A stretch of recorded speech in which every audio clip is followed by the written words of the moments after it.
신앙생활은 살아계신 하나님과 동행하는 것이고 오늘도 주 되신 예수 그리스도와 동행하는 것이죠. 예수님과 동행하면서 생기는 것, 그것은 바로 그분의 선풍과 그분의 능력이죠. 우리를 통해서 흘러가기를 원합니다. 성경에는 수많은 영웅들의 이야기가 있습니다. 그들 각자는 다르지만 그들의 공통점은 이 땅의 나라가 아니라 하나님 나라, 하늘의 나라, 하늘의 왕국을 위해서 살았던 믿음의 사람들입니다. 다윗과 아브라함, 이삭, 야곱, 다니엘, 엘리사, 엘리야, 히스기야, 또 예수님의 제자들, 사도 바울, 또 현대의 부흥을 일으키는 많은 믿음의 사람들. 이런 사람들을 보면서 우리는 느낍니다. 와, 굉장하게 그렇게 살았구나. 그러면 성경을 읽으면서 우리 안에 드는 생각이 있습니다. 첫 번째 드는 생각은 뭐냐면 성경을 읽으면서 성경 읽으면서 어때? 졸려요? 성경만 읽으면 수면제 같습니까? 그럴 수도 있죠. 그러나 여러분이 예수 그리스도를 믿고 하나님을 믿고 예수님을 영접하고 난 다음에 여러분 안에 변화가 찾아오는데 그 변화가 첫 번째 그 중에 하나가 바로 성경이 재미있어진다는 거예요. 성경이 뭐해진다고요? 재미있어져요. 특별한 이렇게 레위기서라든지 이런 데 어려운 거 빼놓고는 제사제들한테 이런 거 빼놓고는 재밌어요. 와, 재밌어요. 재밌으면서 그것이 나에게 어떤 것을 믿음을 주고 용기를 주고 힘을 줍니다. 그리고 또 한 가지는 그런데 참 이런 사람들은 정말 대단하구나 이런 생각을 하게 되죠. 그러나 시간이 지나면서 우리에게 들어오는 생각 중에 하나가 뭐냐면 나도 이런 사람처럼 살았으면 좋겠다. 나도 하나님을 위해 살고 싶다. 라는 마음이 든다는 거예요. 그럼 어떠십니까? 그런 마음이 드세요? 드세요? 자연스러운 거예요. 나도 성경 속에 있는 그 영웅처럼 나도 그렇게 하나님께 쓰임받고 싶다. 하나님 앞에 쓰임받고 싶다. 그런 생각이 여러분 드십니까?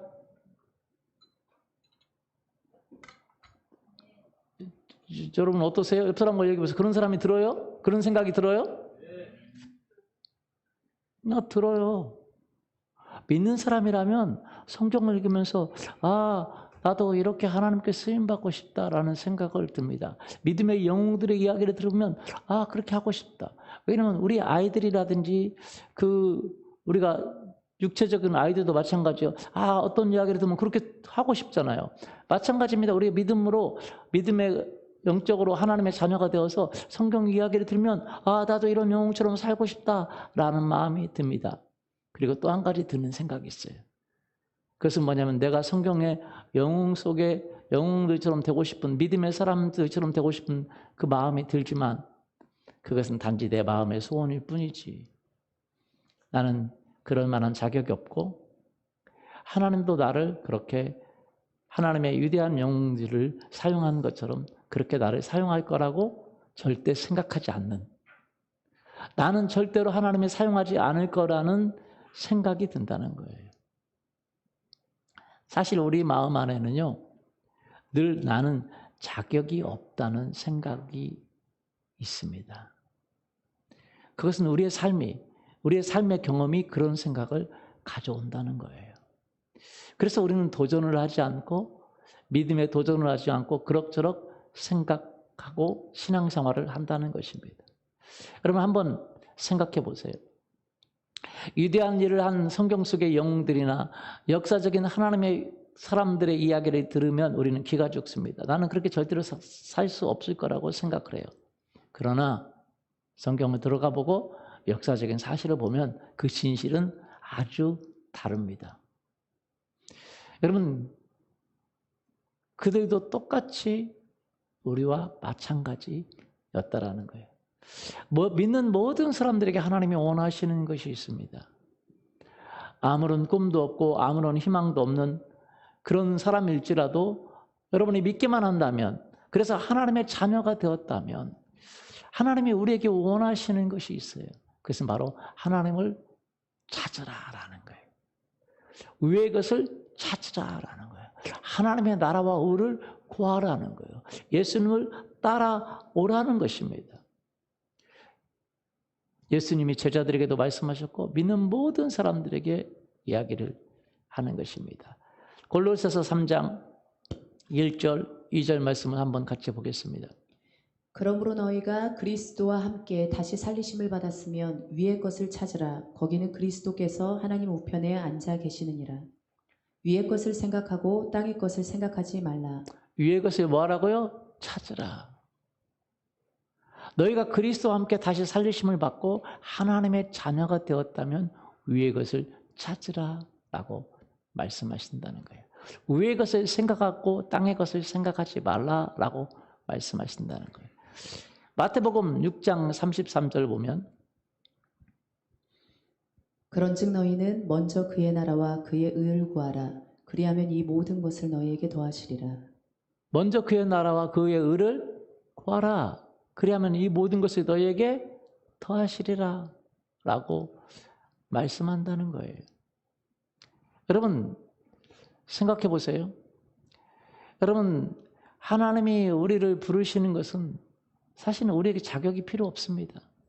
그가 평신도건 사역자건 공부를 많이 했건 많이 하지 않았건 상관이 없어요. 그에게 재산이 많건 재산이 많지 않든 나이가 많든지 적든지 상관이 없어요. 여러분 부모님들은 자녀들을 소중히 여깁니다. 그런데 자녀가 뭔가 부족해, 뭔가 연약해, 뭔가 능력이 부족해. 그럼 부모의 마음이 덜 가겠어요? 더 가겠어요?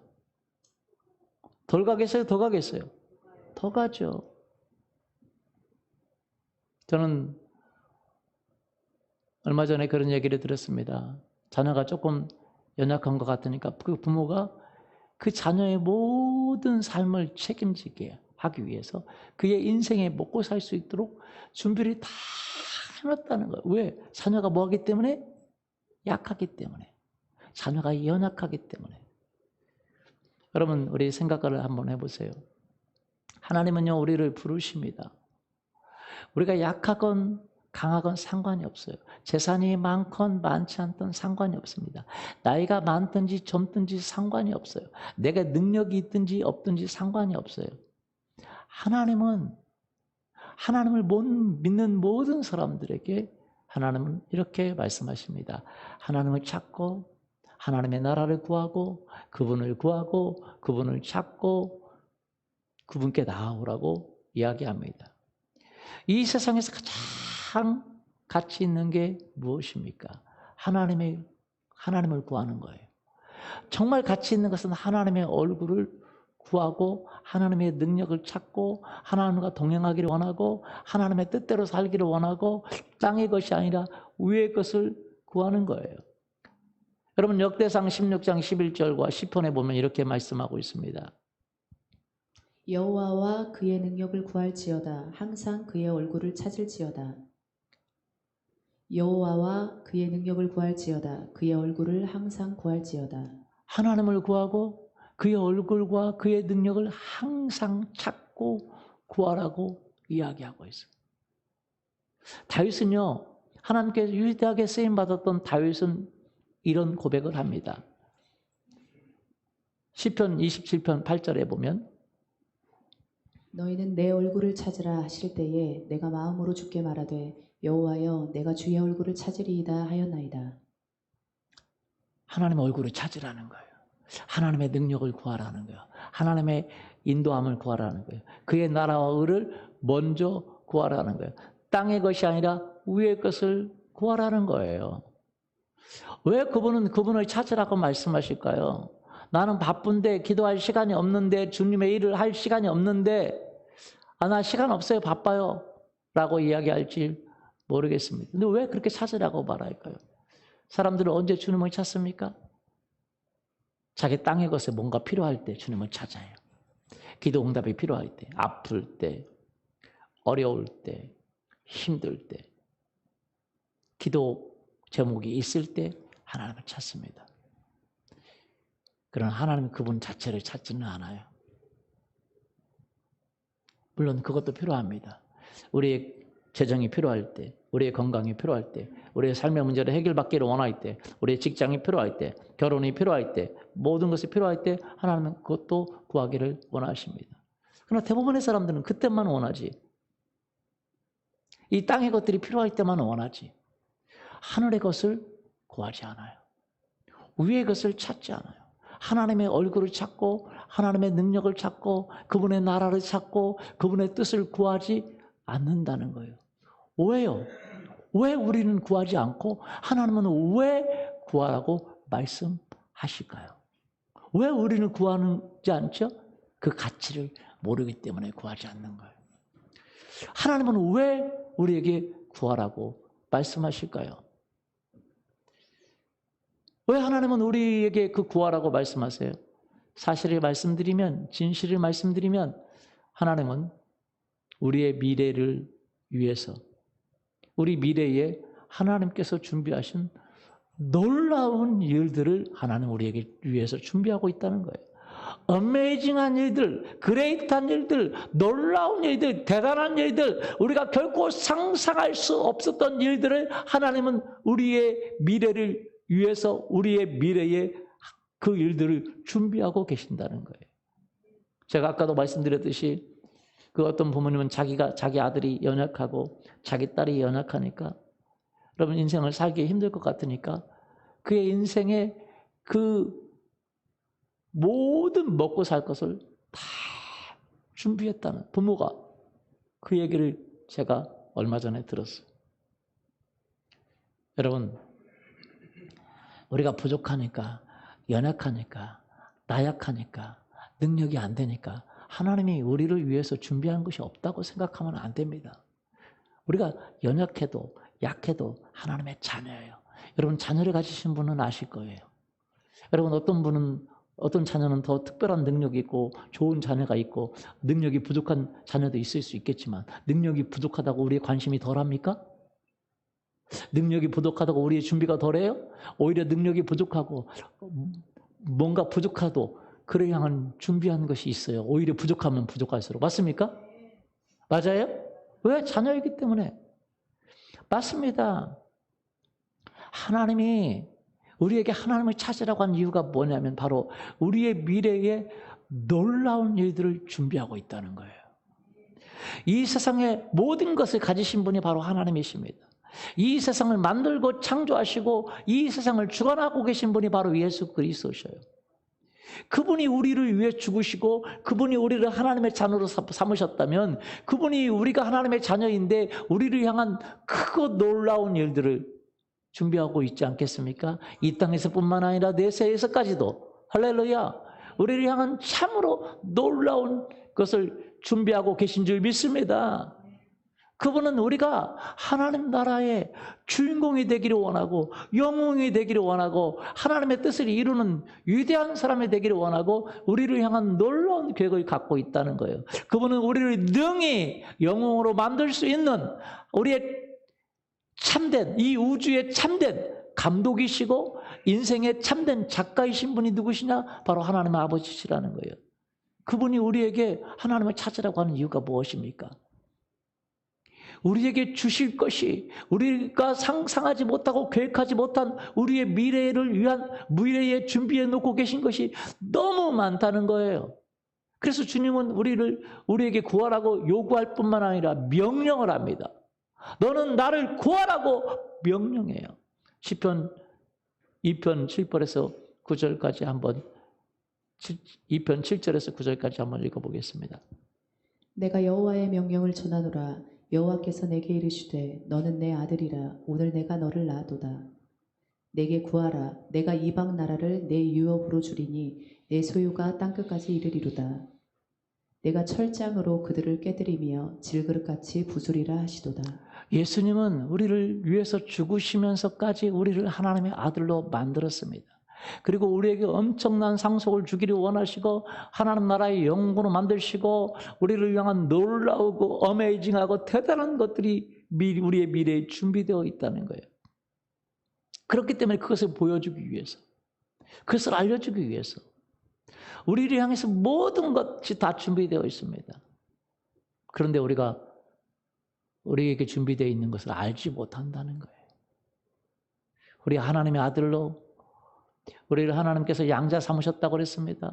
그래서 우리를 향해서 놀랍고 대단하고 위대한 일들을 준비해 놓고 있고, 우리가 하나님의 그 꿈과 그 비전, 하나님을 준비하신 것을 받고, 그리고 우리가 이 땅을 정복하는 정복자로 살기를 원하고, 하나님의 뜻을 이루는 자로 살기를 원하고, 하나님 나라 영웅으로 살기를 원하고, 하나님 나라 주인공으로 살기를 원하고, 하나님께서 우리에게 준비한 모든 걸 누리고 상속받는 자가 되기를 원합니다. 그래서 우리의 소유가 이 땅에서뿐만 아니라 그 하나님의 영원한 나라에서 내 소유가 땅끝까지 이르기를 원해요. 우리에게 주어진 무기로 마치 질그릇을 부시듯이 우리가 승리를 얻기를 원합니다. 내게 구하라 명령하는 거예요. 이방 나라를 내가 너 유업으로 주리니 네 소유가 땅끝까지 이르리로다. 네가 그 정복자가 되고 영웅이 되고 하나님 나라를 위해서 그렇게 사는 사람이 될 텐데, 네가 그 철장으로 철도구로 질그릇을 부수듯이, 여러분 질그릇은 얼마나 부수기 쉽습니까? 돌만 던져도 부술 수 있는데 그건 간단한 거예요.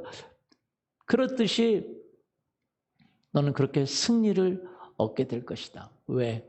내가 너에게 그 비전을 보여주고, 내가 그 꿈을 보여주고, 내가 너와 함께 하고 있기 때문이다 라는 거예요. 하나님을 찾는 사람들에게 예수 그리스도를 통해서 아무 꿈이 없는 사람에게 찾아가셔서 그들에게 하나님의 위대한 꿈을 말씀하신다는 거예요. 그것을 하고 싶어요. 말씀해 주고 싶으세요.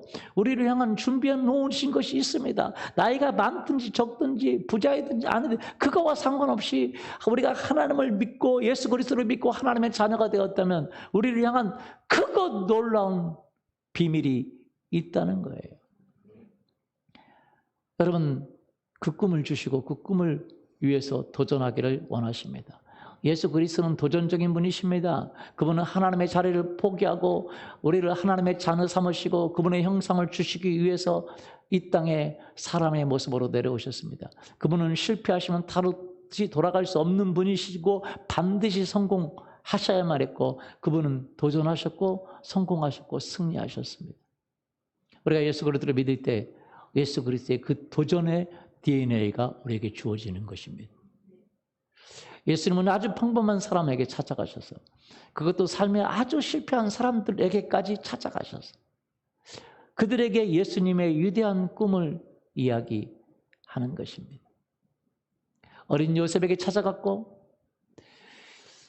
어린 다윗에게 찾아갔고, 나이가 많은 아브라함에게 찾아갔고, 80세가 된 모세에게 찾아갔고, 나이와 학력과 그 지식과 지물과 모든 것에 상관없이 그리스도를 믿고 하나님을 따르기를 원하는, 하나님을 찾는 그들에게 찾아가셔서 하나님의 꿈을 이야기해 주신다는 거예요. 왜 우리가 하나님을 찾아야 됩니까? 바로 하나님의 꿈과 만나기 위해서 그래요.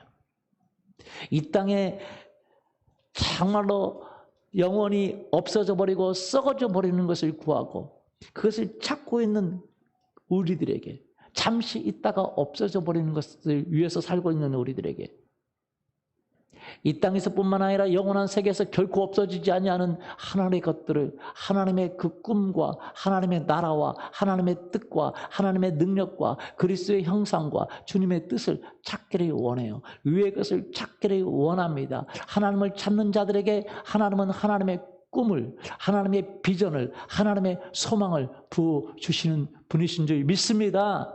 자격과 상관없어요. 우리들은 우리의 삶의 모습이, 우리들의 상황이, 우리들의 환경이 늘 나는 자격이 없다, 나는 부족하다 생각할 수 있습니다. 저는 모든 것이 자격이 없다고 생각했어요. 저는 삶의 의미를 갖고 있지 않았습니다. 왜냐하면 저는 자격이 없다고 생각했어요. 그러나 자격이 없지만 제가 예수 그리스도를 믿고 나서 예수님의 일을 하고 싶어서 스스로 나는 예수님께 자원했습니다. 그런데 중요한 건 그 정말로 자격이 없고 세상에서도 자격이 없다는 걸 나를 알고 있었어요. 저는 스스로 어렸을 때부터 늘 문제를 일으키는 애라고 스스로 생각했어요.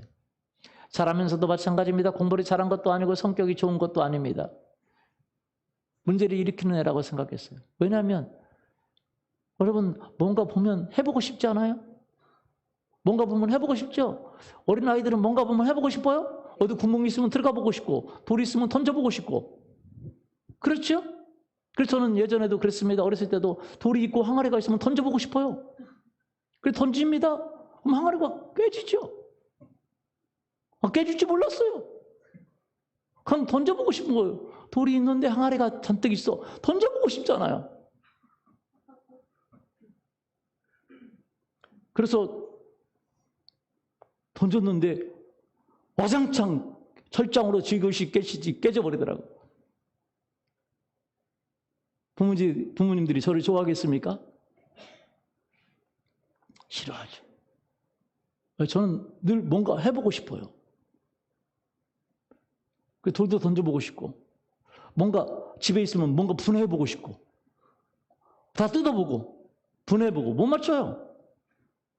뭔가 있으면 던져보고 싶고 밟아보고 싶고 아이들에게 그런 특징이 있지 않습니까? 맞아요? 왜? 유리창 있으면 던져보고 싶고 그런 거죠. 그렇게 할 때 여러분은 잘했다고 칭찬합니까? 뭐라고 합니까?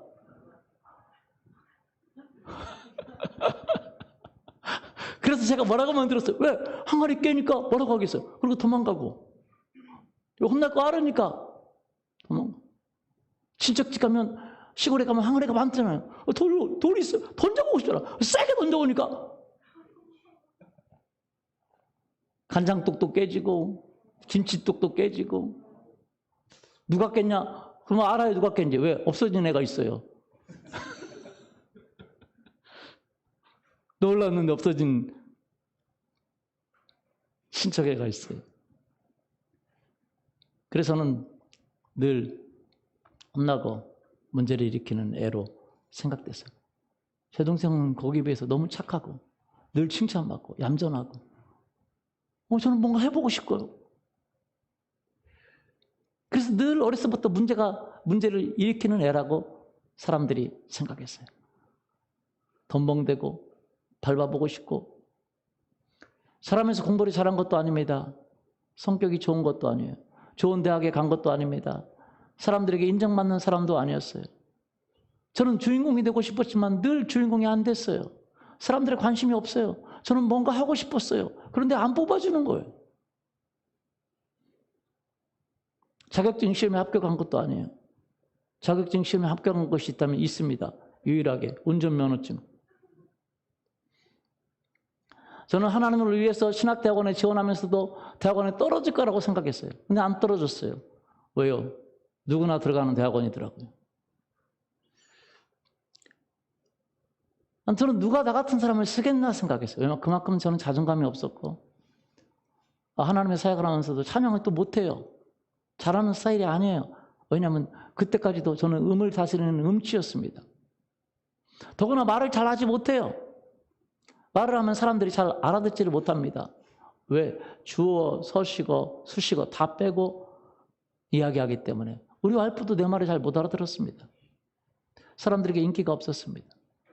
고집은 강했고 남의 생각을 이해하는 이해력이 별로 없고 거기다가 눈치도 없었어요. 고등학교 때까지는 남녀공학이 아니라 따로 있기 때문에 그렇지만 대학교 가니까 그리고 또 우리 그 서클 지금은 동아리라고 그러죠. 그 활동을 하니까 자매들도 만날 수 있는 기회가 있었지만 다 나를 싫어하는 거예요. 왜 좋아하지 않습니다. 왜? 눈치도 없고 이해력도 떨어지고 고집도 강하고 말도 못하고 찬양도 못하고 리더십도 없고 하고 싶은 대로 행하고 좋아하겠습니까? 안 좋아하죠. 그래요. 전담 사역을 제가 가야 되는데 10일이나 금식을 했습니다. 왜? 하나님을 의지하기 위한 것도 있지만 제 마음 안에 누가 나 같은 사람을 써주겠나 라는 생각이 너무 강해서 하나님이 아니면 길이 없다고 생각해서 하나님께 매달렸어요. 믿음이 있어서가 아니에요. 자존감이 약해서. 그런데 어느 날 주님이 제게 기도에 대해서 말씀하셨습니다. 그리고 나라를 위해서, 하나님의 나라를 위해서, 그리고 이 나라를 위해서 기도할 것을 말씀하셨어요. 그리고 눈물을 주셨습니다. 이해할 수 없을 정도로 눈물이 흘렀습니다. 한국 교회를 보면서 눈물이 나왔고, 성도들을 보면서 눈물이 나왔고, 걸어갈 때도 울고, 한국 교회 때문에 울고, 길을 갈 때도 울고, 왠지 계속 눈물이 나왔어요. 울고, 울고, 기도하고, 하나님을 찾기를 원했고, 하나님을 찾기를 원했고, 하나님을 앞에 나오기를 원했어요. 그래서 길을 가면서도 하나님을 찾기를 원했고, 그리고 하나님이 저에게 눈물을 주셨어요. 성도들을 생각하면 눈물이 나오고, 한국 교회를 생각하면 눈물이 나오고, 그 교회 다니면서 믿으면서도 변화되지 않는 사람들을 보면 눈물이 나오고, 저도 변화되지 않았는데도 불구하고 그런 마음을 주셨어요. 그런데 내 자신이 바르게 살아가야 되는데 바르게 살아가지 못하고 제 삶조차 망가지기 시작했어요. 신앙생활은 계속했지만 내 내면은 죄짓기 시작했고, 주님과 멀어지기 시작했고, 내 삶은 망가지기 시작했습니다. 내 스스로 이러면 안 되겠다 알면서도 내 스스로 그것을 해결하지 못했어요. 다행히 주님의 은혜로 저는 저의 연약함을 느끼고 회개하고 다시 주님께로 돌아오고 신앙생활은 다시 회복이 되었습니다. 저는 자신은 참 부족하다고 생각했습니다.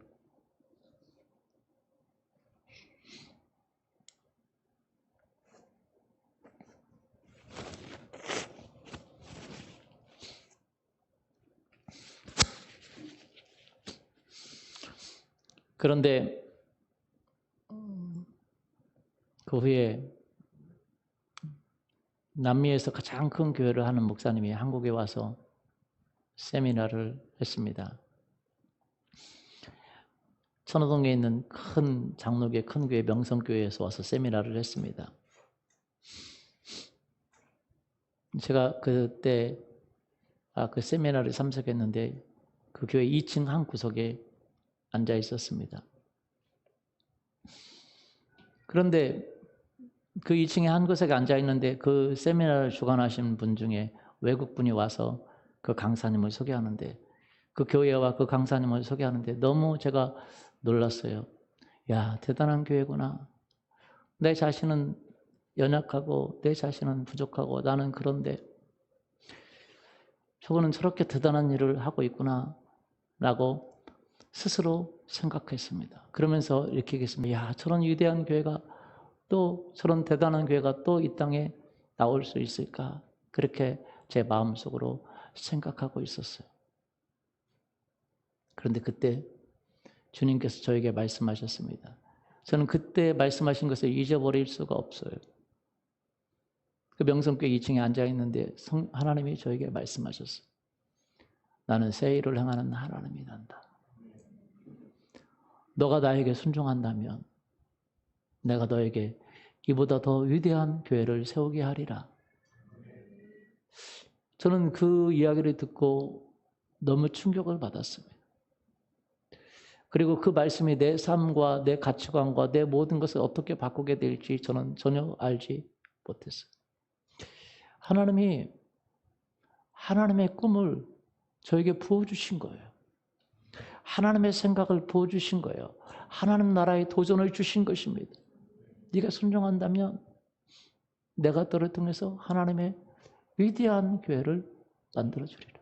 네가 이 땅에 다시 나올 수 없을 거라고 생각했던 그 교회보다 더 위대하게 내가 만들 수 있다 라는 꿈을 하나님께서 보여주신 것입니다. 여러분, 많은 사람들은 이 땅에 절망하고 좌절하고 낙심하고 두려워하고, 왜냐하면 내가 가진 것이 없고 내가 스펙이 없고 남들보다 나의 인생을 실패하는 것 같고 나는 좌절한 것 같고 내 나이가 많고 나는 싱글이고 나는 배운 것이 없고 나는 돈이 없고 나는 무엇이 없다고 그렇게 생각할지 모릅니다. 여러분, 예수님 당시에 예수님의 제자들이 그런 생각을 하고 있었어요. 여러분, 예수님의 제자들은 다 뱃사람들이었습니다. 뱃사람이라는 것은 무엇을 말합니까? 그 당시에 최고의 학력을 가진 사람들은 그 바리새파 사람들이었고 그 당시에 그 예루살렘에 살았습니다. 그러나 가장 천한 사람, 가장 나약한 사람들, 가장 인생에 실패한 사람들, 직업을 가져도 남들이 가장 갖기를 싫어하는 직업. 여러분 요즘 같은 직업에 좋은 직업은 의사, 변호사, 뭐 좋은 직업들이 많이 있잖아요. 그렇죠? 그러나 삶을 살아도 해결이 안 되고 가장 갖기 싫어하는 직업이 있어요. 그 당시에 가장 갖기 싫어하는 직업, 그리고 하고 싶지 않고 어쩔 수 없이 하는 직업이 있습니다. 그것이 바로 고기잡이였습니다. 어부였어요. 한국에도요, 예전에는 어부라고 하지 않고 좀 더 심하게 뱃놈이라고 하는 말을 썼어요. 요즘은 그런 말 안 쓰지만 예전에는 그렇게 썼어요. 왜 그렇게 썼습니까? 왜냐하면 그 직업은 참 안 좋은 직업이에요. 하고 싶지 않은 직업이에요. 왜? 나가면 고기를 잡아오는 거, 안 잡아오는 거에 떠나서 살아올지를 장담을 할 수가 없어요. 지금처럼 일기예보가 발달된 시대가 아닙니다. 그래서 아니기 때문에 나가서 풍랑을 만나서 배가 뒤집히면 죽는 거예요. 그러면 고기는커녕 자기 삶에 죽음이 찾아오는데 언제 죽을지 모르는 그걸 위해서 어쩔 수 없이 돈을 벌기 위해서 죽을 수도 있는데 가장 죽을 확률이 많은 직업이에요. 지금은 그렇게 죽을 확률이 있는 직업이라는 것이 존재하지 않습니다. 우리나라에. 그러나 그렇게 많은 죽을 수 있는 그 확률의 직업. 그래서 남들이 기피하는 직업이에요. 예전에 보면 그 기피하는 직업 중에 하나가 뭐냐면 그 망난이라는 직업이에요. 사람을 죽이는 직업, 망난이. 그리고 백정, 동물들이나 뭐 이렇게 죽이는 직업. 그런데 그런 직업보다 더 나쁜 것은 자기가 죽는 직업이에요. 자기가 언제 죽을지 모르는 뱃사람들입니다. 그래서 제주도는요, 세 가지가 많다 그러죠. 삼다도라고 그러죠. 그래서 제주도에서 나오는 물을 삼다수라고 그래요. 그렇죠? 삼다수. 세 가지가 많다는 거예요. 뭐가 많아요? 바람이 많고, 그 바람을 막으려고 돌이 많고, 그리고 사람들이 배 타고 나가서 바람에 뒤집어져서 남자들이 죽으니까 여자들이 많아요. 왜 여자들이 많아요? 거기는 여자들만 태어나는 나라인가요? 섬인가요? 거기 가면 갑자기 자녀들이 여자들만 태어나면 그게 얘기가 아니에요. 남자들이 나가서 배 타고 가서 죽어버리니까. 남는 게 누구예요? 여자들만 남으니까 여자들이 많아요. 그래서 사람들은 그 어부를 가장 천한 직업입니다. 그래서 인생에 실패한 사람들, 인생의 최후의 막장, 그리고 예루살렘에서 가장 먼 촌구석, 그 갈리라는 도시. 그 도시에서, 그 촌에서 어부, 그 천한 직업을 가지고 있던 그들에게 예수님은 찾아가셨어요. 사람들의 리더가 결코 될 수 없었던 사람들 외보다 가장 천했던 그 사람들에게 주님이 말씀하십니다. 마태복음 4장 18절에서 20절 말씀 보겠습니다. 갈릴리 해변에 다니시다가 두 형제 곧 베드로라 하는 시몬과 그의 형제 안드레가 바다에 그물 던지는 것을 보시니 그들은 어부라. 말씀하시되 나를 따라오라. 내가 너희를 사람을 낚는 어부가 되게 하리라 하시니 그들이 곧 그물을 버려두고 예수를 따르니라.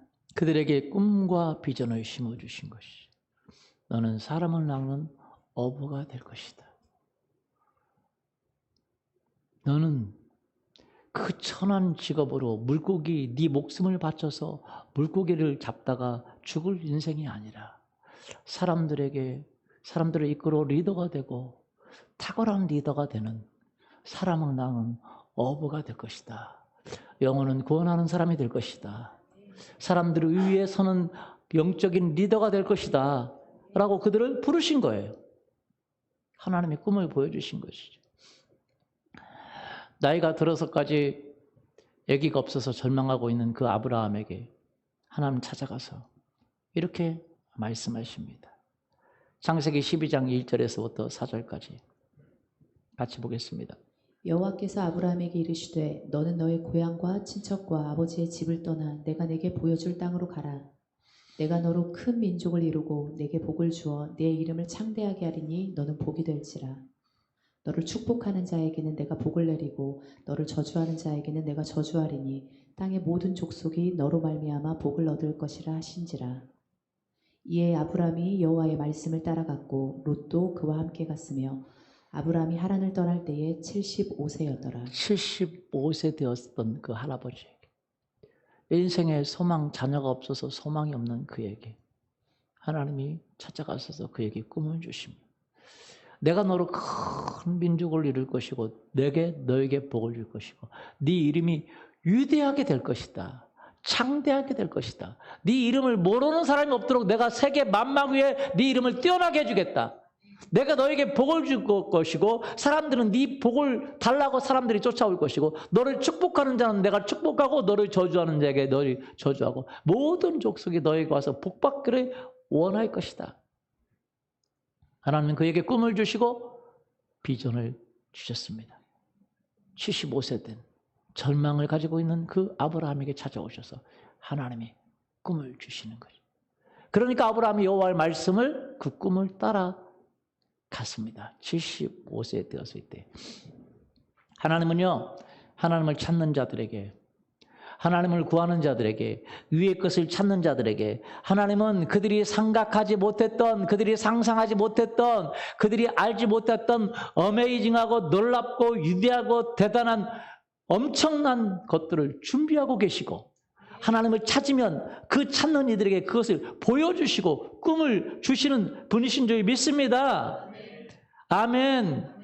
그렇기 때문에 하나님은 말씀하십니다. 뭐라고 말씀하십니까? 하나님이 명령하십니다. 뭐라고 명령하세요? 에레미야 33장 3절. 너는 내게 부르짖으라. 뭐라고요? 부르짖으라. 내가 내게 응답하겠고 내가 알지 못하는 위대한 것을 주시리라. 할렐루야. 아멘. 심지어 명령한다고 그랬어요. 내가 명령을 전하노. 네가 내 아들인데 내가 너에게 명령을 전하노. 내게 구하라. 나를 찾으라.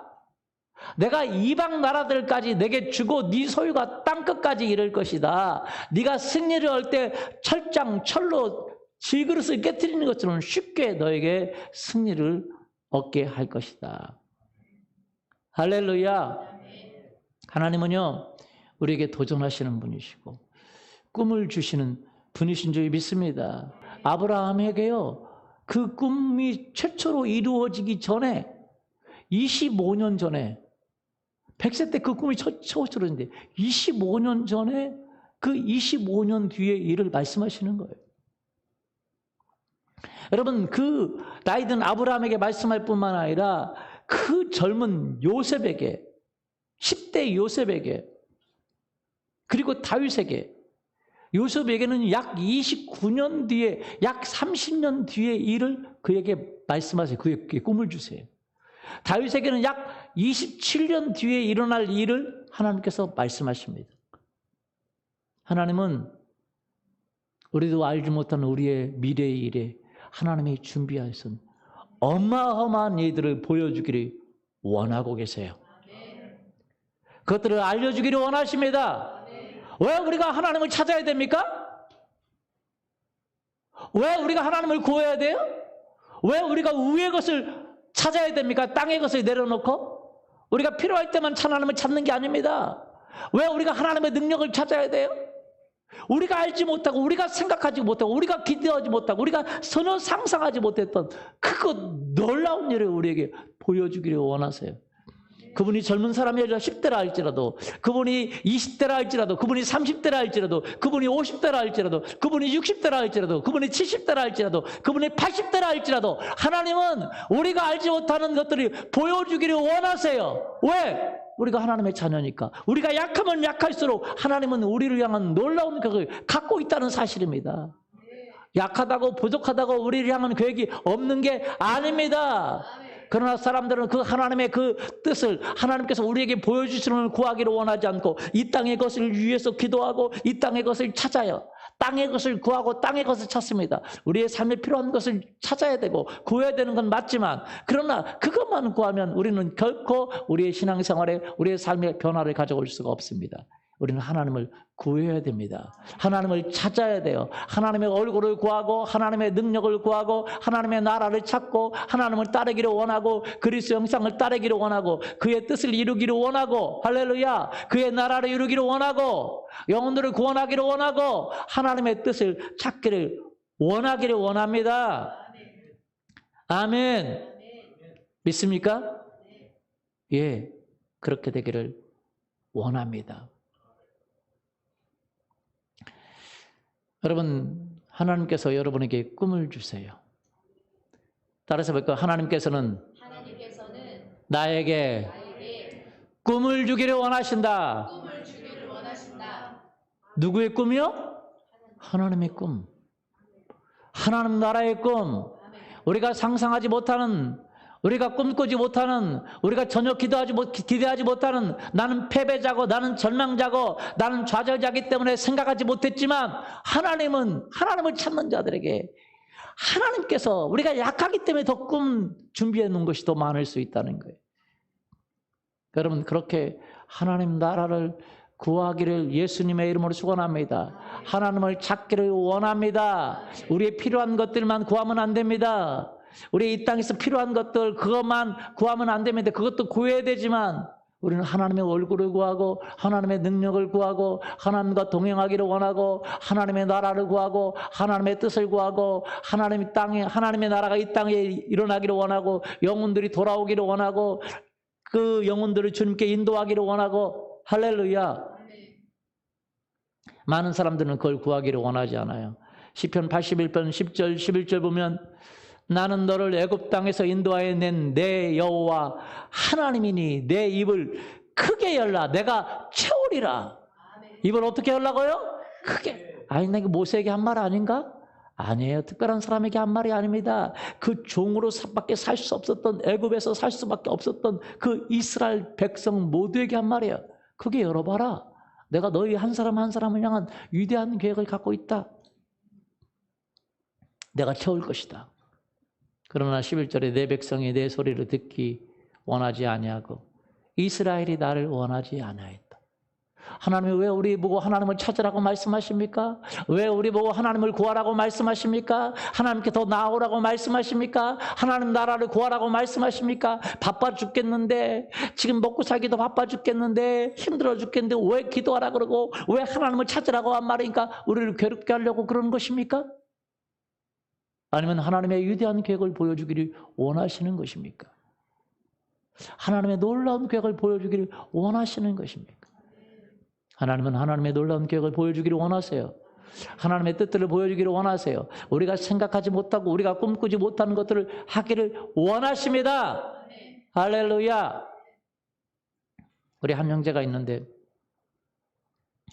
그 형제가 하나님을 찾고 그 지나온 삶을 회개하고 세상에 있던 삶을 회개하고 하나님을 찾고 하나님 앞에 기도하고 하나님의 일을 하기를 원하고 세를 하기를 원하고 기도하기를 원하고 그렇게 했습니다. 그러나 어느 날 그 기업에 들어갔는데 기업에서 출장을 갔어요. 중국에 출장을 갔는데 중국에 보면서 어마어마한 그 공장을 보고 너무 놀랐어요. 우리나라에 있는 공장들은 참 별것도 아닐 정도로 중국에 어마어마한 공장이 있어요. 근데 그때 하나님이 자기에게 감동을 주셨답니다. 네가 하나님 나라를 위해서 이러한 기업을 세우라. 이러한 기업을 세우고 싶다는 마음을 주셨어요. 우리 박영민 리더예요. 그래서 지금 화요일마다 그리고 또 목요일 날도 기도한답니다. 그 하나님의 그 기업을 세우기 위해서. 이 땅에 돈을 위한 자기에게 이익이 되는 그것이 아니라 주님을 위한 기업. 하나님의 이름을 드러낼 수 있는 기업. 영혼들을 전도할 수 있는 기업. 돈이 아니라 하나님의 영광을 위한 기업을 하기를 원함. 그래서 기도하고 있어요. 왜? 하나님이 그런 뭘 주셨어요? 꿈을 주셨어요. 죄송합니다. 지금 우리 교회에서 가장 못 나가요. 잘 안 나가요. 죄송합니다. 그렇게 얘기해서 변변치 않은 직장, 그리고 모아놓은 돈도 없고 가장 가난한지 모르겠어요. 더 가난한 사람이 있겠다고 자원하고 나설 사람들이 많겠지만 그럴지 모르겠어요. 그러나 그거하고 상관없이 하나님의 꿈을 주세요. 뭘 주세요? 꿈을 주세요. 하나님 나라를 향해서 하나님을 구하는 자에게 하나님께서 꿈을 주세요. 그게 우리가 우리 미래를 생각하는 게 아닙니다. 저는요, 선교사로 나가고 싶었습니다. 왜냐면 많은 영혼을 구원하기 위해서. 이왕이면 한국보다 중국이 더 사람들이 바글바글 거리잖아요. 전 촌보다 대도시를 원하고 자연보다 저는 사람을 원해요. 중국에 갔어요. 정말 주님이 나에게 중국을 보내셨나? 중국에 부르심이 있나? 갔는데, 그래서 중국에 가려면 돈이 들잖아요. 근데 사모님이 돈이 없다는 거예요. 내가 하나님, 우리가 주님이 그곳에 부르셨는데 확인하러 가는데 돈이 없어서 못 간다는 말이 무슨 말입니까? 돈을 주세요. 그리고 그 선교 여행 가는데 남들도 쭈쭈바 먹으면 나도 쭈쭈바 먹어야 되니까 용돈도 주세요. 그때 신학교 마지막 학기가 되어서 또 학비도 내야 되고, 그러니까 사모님이 돈이 없다 그러는데 제가 그렇게 기도했어요. 사모님이 저보고 혼자 가라는데, 아니 뭐 선교하면 나 혼자 가나? 같이 가야 되면 같이 확인을 받아야 되니까 같이 가자고. 그런데 진짜 하나님이 그 가는 날까지 딱 해서 가는 여비도 주시고 용돈도 주셨습니다. 쭈쭈바 먹을 수 있는 용돈도 주셨어요. 할렐루야. 갔는데요, 정말 중국 사람들이 그때 당시, 지금은 잘 살 거예요. 너무 많이 지났으니까. 그때는 정말 한국과 비교가 돼요. 너무 못 살았어요. 불쌍했어요. 그런데 중국이 불쌍한데 희한하게 거기에 마음이 없고 제 마음이 한국에 있는 거예요. 중국이 불쌍한데 제 마음은 어디가 있어요? 한국에. 그래서 제가 깨달았어요. 하나님, 나는 중국 선교 사람 안 부럽구나. 처음에 개척할 때도 어디 시골로 가려고 그랬어요. 시골. 근데 하나님 그쪽으로 안 불렀어요. 하나님이 교회 가시는 게 사람마다 다르고, 할렐루야, 다 다릅니다. 어떤 분은 자기 자녀를 목회자 시키려고 막, 그래서 목사님들이 막 그 큰 집회에서 목사님들이 안수기도 할 때 목회자 될 사람 나오라고, 선교사 될 사람 나오라고 하면 미리 가서 안수 받으라고 막 그랬는데, 그래서 그 사명을 갖고 갔는데 집회하다가 깜짝 졸은 바람에 뭐 나오라고 하니까 나갔는데 평신도 사역자 나오라고 했는데 착각해가지고 나가고 그때 안수 받았어요. 하나님은요, 각자 부름이 있어요. 무슨 말씀인지 이해가 되십니까? 하나님께서 내가 각자, 어떤 사람은 사업가로, 어떤 사람은 정치가로, 어떤 사람은 뭐로, 어떤 사람은 뭐로, 어떤 사람은 어떤 평범한 그 주부를 통해서, 또 어떤 사람은 뭘 통해서, 다 우리가 하나님 나라에 위대한 삶을 살지만 다 각자 하나님의 뜻을 이루고 영혼을 구원하고 제자를 삼지만 각자 영역이 있습니다. 그건 내가 몰라요. 우리가 기도하고 하나님께 구할 때 하나님께서 보여주시는 것입니다. 할렐루야. 그렇기 때문에 우리가 하나님 앞에 나아가야 되는 거예요. 하나님 우리에게 보여주세요. 하나님 우리에게 꿈을 꾸게 하시고, 하나님 우리에게 도전하게 하시고. 할렐루야. 저번에 우리 그 10대들 같이 얘기했는데, 10대들이 저번에 뭐 자기는 뭐 수포자, 영포자, 뭐 벌써부터 포기했는데 하나님이 그들에게 도전하라고. 뭐 하라고요? 도전하라고. 기도하고 공부하고 도전할 길을 주세요. 여러분, 하나님은 우리에게 꿈을 보여주시는 분이신 줄 믿습니다. 아멘. 뭘 보여주세요? 꿈을 보여주세요. 그런데 중요한 것이 있습니다. 하나님은 우리에게 꿈을 보여주실 때 여러분, 그 꿈을 도전하지 못하게 막는 장애물이 있어요. 여러분, 하나님 믿으면 하나님은 하나님을 찾기를 원하고 하나님께 나오기를 원합니다. 그래서 하나님께 찾고 하나님의 얼굴을 구하고 하나님의 능력을 구하면 하나님의 꿈을 보여주세요. 각자 영역에서 하나님께서 우리가 알지 못하는 일들을 심지어 10년 뒤에, 20년 뒤에, 30년 뒤에 일들을 보여주세요. 그런데 그렇게 하나님께 보여줄 때에 그 꿈에 도전하지 못하게 막는 장애물이 있어요. 하나님의 꿈을 이루기 위해서는 반드시 이 장애물을 극복해야만 합니다. 그 넘어야 될 산이 있다는 거예요. 우리 앞에 나타난 골리앗이 있어요. 그 골리앗이 넘어뜨리지 못하면 우리는 하나님의 꿈을 이룰 수가 없고 하나님이 원하시는 삶을 살 수가 없습니다. 반드시 우리가 넘어야 되는 골리앗이라는 엄청난 적을 우리가 패배시켜야만 하는 것입니다. 그 큰 장애물이 우리에게 있다는 거예요. 그것이 무엇일까요? 그것이 무엇이냐면 바로 두려움이라는 거예요. 실패에 대한 두려움. 미래에 대한 두려움. 두려움이 있어요. 낙심, 절망, 실패라는 두려움을 극복하지 못하면 우리는 하나님의 부르심에 응답할 수가 없습니다.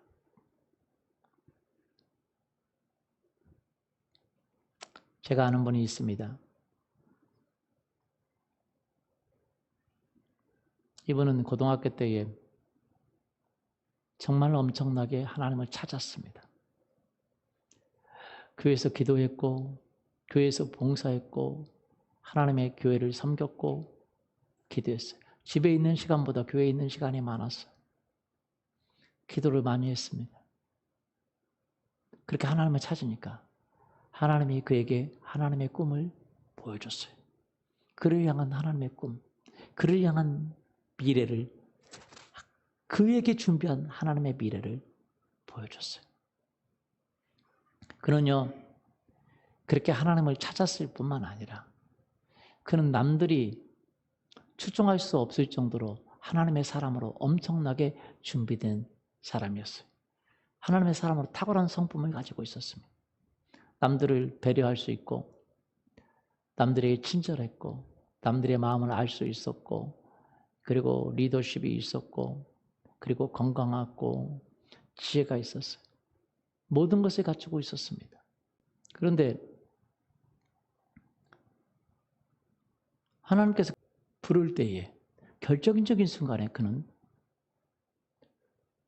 바쁘다는 이유로, 다른 이유로 하나님이 그 부르는 그 최전방으로 가기를 원하지 않았어요.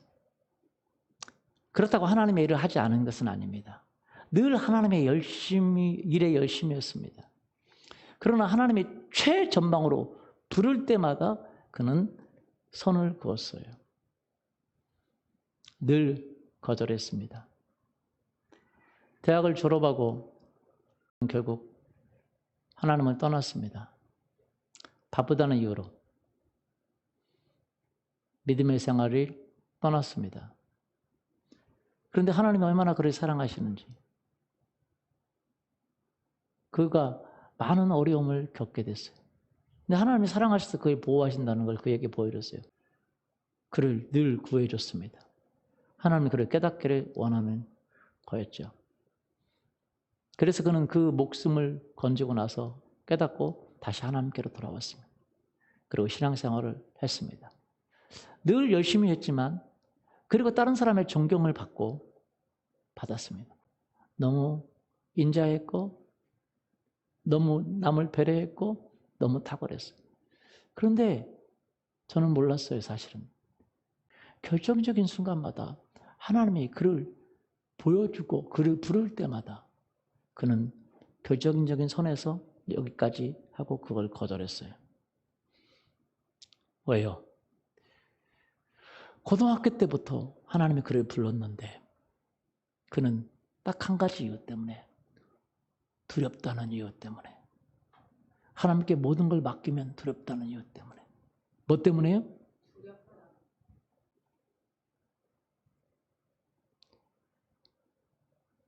그가 하나님의 더 높은 부르심, 하나님이 그를 쓰고자 하는 하나님의 꿈과 비전을 보여줬을 때 그는 두려움을 극복하지 못했어요.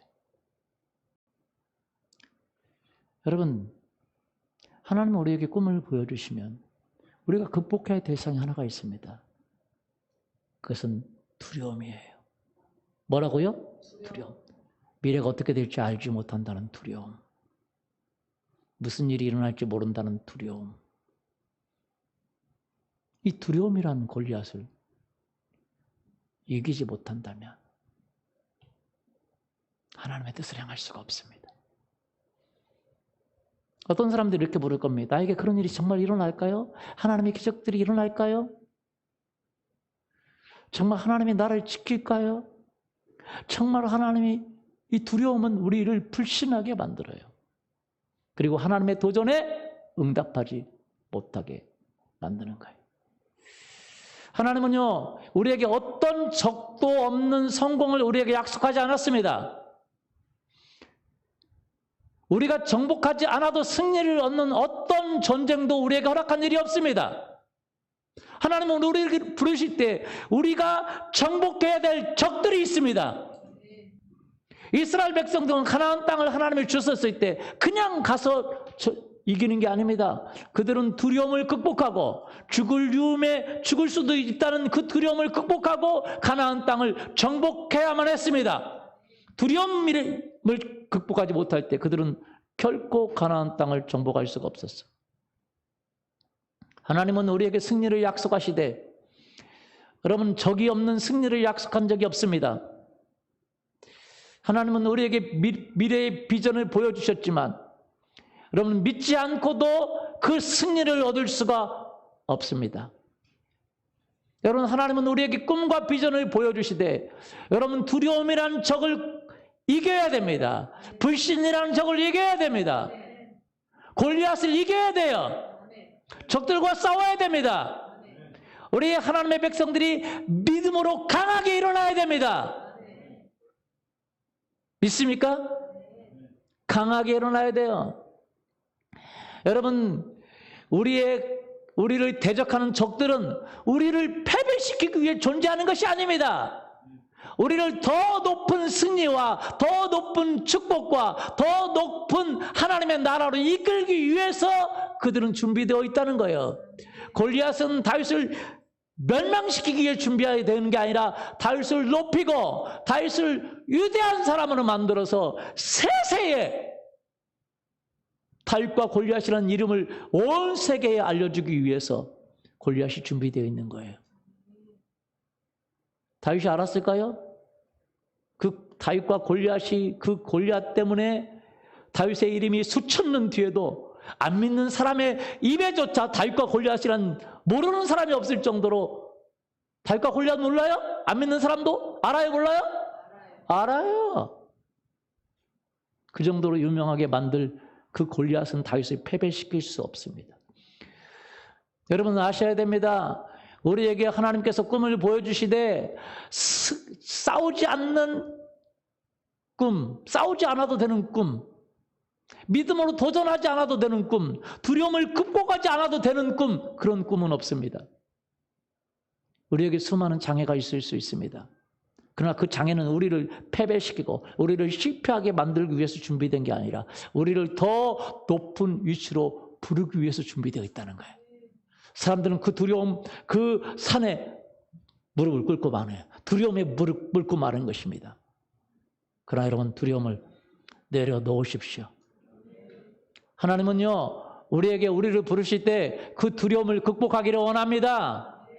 믿음으로 극복하기를 원합니다. 도전하기를 원합니다. 두려움을 극복하면 하나님의 초자연적인 능력이 우리를 감싸는 것을 경험하게 될 거예요. 두려움을 극복하고 도전하면, 두려움을 극복하고 하나님이 주시는 그 비전에 나아가면 하나님께서 우리와 함께 계십니다. 할렐루야. 많은 사람들은 그 두려움을 이기지 못하는 거예요. 내가 알지 못한다는 두려움 때문에 하나님의 안정한 곳에 있는 거예요. 여러분, 마태복음 14장 25절에서 31절의 말씀 보면 예수님이 제자들을 훈련시키는 장면이 나옵니다. 밤사경에 예수께서 바다 위로 걸어서 제자들에게 오시니 제자들이 그가 바다 위로 걸어오심을 보고 놀라 유령이라 하며 무서워하여 소리 지르거늘 예수께서 즉시 이르시되 안심하라 나니 두려워하지 말라. 베드로가 대답하여 이르되 주여 만일 주님이시거든 나를 명하사 물 위로 오라 하소서 하니 오라 하시니 베드로가 배에서 내려 물 위로 걸어서 예수께로 가되 바람을 보고 무서워 빠져가는지라 소리질러 이르되 주여 나를 구원하소서 하니 예수께서 즉시 손을 내밀어 그를 붙잡으시며 이르시되 믿음이 작은 자여 왜 의심하였느냐 하시고 배에 함께 오름에 바람이 그치는지라. 배에 있는 사람들이 예수께 절하며 이르되 진실로 하나님의 아들이로소이다 하더라. 예, 밤 사경에 아주 새벽 시간에 배를 타고 가는 제자들 앞으로 예수님이 바다 위를 걸어오셨어요. 너무 놀란 제자들이 유령이다고 귀신이다고 외쳤습니다. 그런데 예수님이 자기 자신을 밝히셨어요. 나다. 안심하라. 용기를 가져라. 내가 전능자다. 그렇기 때문에 내가 바다 위를 걸어간다. 그때 베드로에게 이런 마음이 들었어요. 정말 그 주님이 바로 그분이라면 주님 나도 물 위를 걸어오도록 나에게 명령을 내려주세요. 나도 걸어보고 싶습니다. 나도 걸어보고 싶어요. 나도 주님처럼 걸어보고 싶어요. 주님이라면 할 수 있다면 주님이 할 수 있다면 나에게 명해서 걸어오게 해주세요. 예수님이 오라고 명령했습니다. 베드로가 믿음을 가지고 바다 위를 걸어가기 시작했어요. 그때요 기적이 일어났어요. 바다가 그를 집어삼킬 수가 없는 거예요. 폭풍이 있는 바다가 그를 집어삼킬 수 없고 그는 바다 위를 걸어가는 기적을 경험합니다. 예수님을 볼 때 걸어갔지만 바다를 보면서 그는 무서워 빠져 들어갔습니다. 예수님이 그때 손을 잡으시면서 그를 다시 올리시고 말씀하셨습니다. 믿음이 작은 자여 왜 의심했느냐. 사람들은 베드로 보고 실패했다고 합니다. 믿음이 작으니까 실패했다고. 그러나 더 실패한 사람들이 있어요. 배 위에서 가만히 구경하고 있는 사람. 배 위는 안전합니다. 그러나 배 위에는 기적이 없어요. 실패도 없고 기적도 없고. 여러분 실패가 우리를 멸망시키지 못합니다. 왜? 실패를 통해서 배우니까요. 베드로가 빠져들어갔지만 죽지 않았습니다. 예수님이 그 실패를 감싸주시고 덮어주시고 그를 끌어올리셨습니다. 물 위를 걸어가는 그 감각은 다른 제자들은 경험해 본 적이 없어요. 베드로만 경험했습니다. 그럼 배에 있다면 안전합니다. 그러나 기적도 없어요. 베드로는 모험을 했습니다. 예수님을 믿고 예수님이 오라고 하신 그 명령에 순종했습니다. 두려움을 극복한 거죠. 물론 두려움이 다시 찾아왔지만 그래도 두려움을 극복하고 시도했어요. 두려움은 완벽하게 이길 수 없을지는 모르겠지만 두려움을 극복하고 시도하면 하나님이 우리 가운데 기적을 베푸십니다.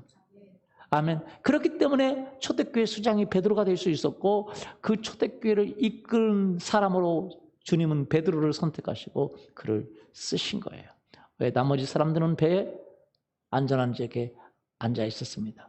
왜? 두렵기 때문에 그들은 시도하지 않았습니다. 그러면 우리가 두렵기 때문에 아무것도 시도하지 않는다면 주님이 우리에게 비전을 주시고 꿈을 주셔도 시도하지 않는다면 우리는 어떤 일도 할 수 없을 겁니다. 여러분 우리는요 시도해야 됩니다. 죄를 정복하는 일을 시도하고 예수님 때문에 나를 위해서 할 일은 내려놓고 주님을 위해서 할 수 있는 일을 시도해야 돼요. 나에게 이익이 되는 것은 선택하는 것은 내려놓고 주님이 이익이 되는 걸 선택하고 나의 이익이 되는 것은 포기하고 예수님이 이익이 되는 것은 그분의 이름을 위해서 도전할 수 있기를 예수님의 이름으로 축원합니다. 다윗이 그랬습니다. 자기의 목숨을 내려놓고 자기의 이익을 내려놓고 하나님이 맡겨준 양떼를 위해서 목숨을 걸었더니 사자의 발톱에서 사자의 입에서 그를 구원해 주셨어요. 그 예수님의 이름을 위해서 골리앗과 싸웠더니 골리앗이 그를 넘어뜨린 것이 아니라 그가 골리앗을 넘어뜨리고 그의 이름이 세세토록 빛나게 만들었습니다. 초대교회 제자들이 그랬습니다. 예수님과 함께 하나님 나라의 꿈을 위해서 하나님이 보여주신 그 뜻에 따라서 교회를 세우는 일에 자신을 드렸습니다. 아브라함이 그랬습니다. 하나님이 그를 부르실 때 그의 옛 세상과 옛 삶의 습관과 고향을 떠나서 주님이 기뻐하시는 일을 위해서 주님의 몸된 교회와 같은 그 가나안 땅을 향해서 믿음의 길을 간 것입니다. 여러분, 하나님은요, 우리에게 꿈을 보여주시고 비전을 보여주시는데 그때 우리가 이 두려움을 극복할 수 있다면 우리는 역사의 주인공이 되고 하나님 나라의 뜻을 이루는 사람이 될 것입니다. 아멘. 나이와 상관이 없습니다. 자격과 상관이 없습니다. 하나님은 하나님의 자녀라면 모두에게 말씀하십니다. 입을 넓게 열라라고 말씀하세요. 너가 내 아들이냐? 내가 너에게 명령을 내리노라. 입을 넓게 열라. 내게 구하라. 내가 이방 나라를 열방을 내게 유업으로 주리라. 할렐루야. 네 소유가 땅 끝까지 이르게 되리라. 우리가 하나님을 구하지 않기 때문에 하나님은 우리에게 하나님의 비전을 보여주시지 못하는 거고, 하나님의 비전을 보여주셔도 우리가 두려움을 극복하지 못하기 때문에 하나님 나라를 위한 발걸음을 걷지 못하는 것입니다. 그러나 우리가 하나님을 구한다면 우리가 생각하지 못하고 우리가 상상하지 못하는 하나님께서 우리에게 준비하신 하나님의 비전을 우리에게 보여주실 것입니다. 우리가 땅의 것보다 하늘의 것을 추구하고 하늘의 것을 원한다면 하나님께서 위대한 비전을 여러분에게 보여줄 줄 믿습니다. 할렐루야. 그리고 두려움을 극복한다면 주님과 동행하는 일이 일어나게 될 거예요. 기적이 일어나게 될 것입니다. 하나님의 뜻이 이루어지게 될 것입니다. 실패는 실패가 아닙니다. 우린 실패를 통해서 또 배우게 될 겁니다. 중요한 것은 두려워한다면, 도전하지 않는다면 실패할 기회조차 없다는 거예요. 맞습니까? 모든 이 세상의 법칙도 그럽니다. 실패를 통해서 성공으로 가게 돼 있어요. 그러나 우리는 실패할 기회조차 얻지 못한다면, 하나님의 꿈을 받지 못한다면, 그리고 하나님의 꿈을 위해 도전할 기회를 얻지 못한다면 우리는 그것이야말로 참으로 실패한 사람이고 하나님이 기뻐하지 않는 사람일 것입니다. 하나님은 모두를 부르고 계십니다. 그래서 구하라고 말씀하세요. 여러분, 하나님을 찾고 구하기를 원하십니까? 하나님의 능력을 구하기를 원하십니까? 하나님의 얼굴을 구하기를 원하십니까? 하나님 나라를 구하기를 원하십니까? 다윗은 이렇게 말했어요. 하나님의 얼굴을 찾으라 라고 말할 때 내가 마음으로 주께 말하되 내가 주의 얼굴을 찾으리이다.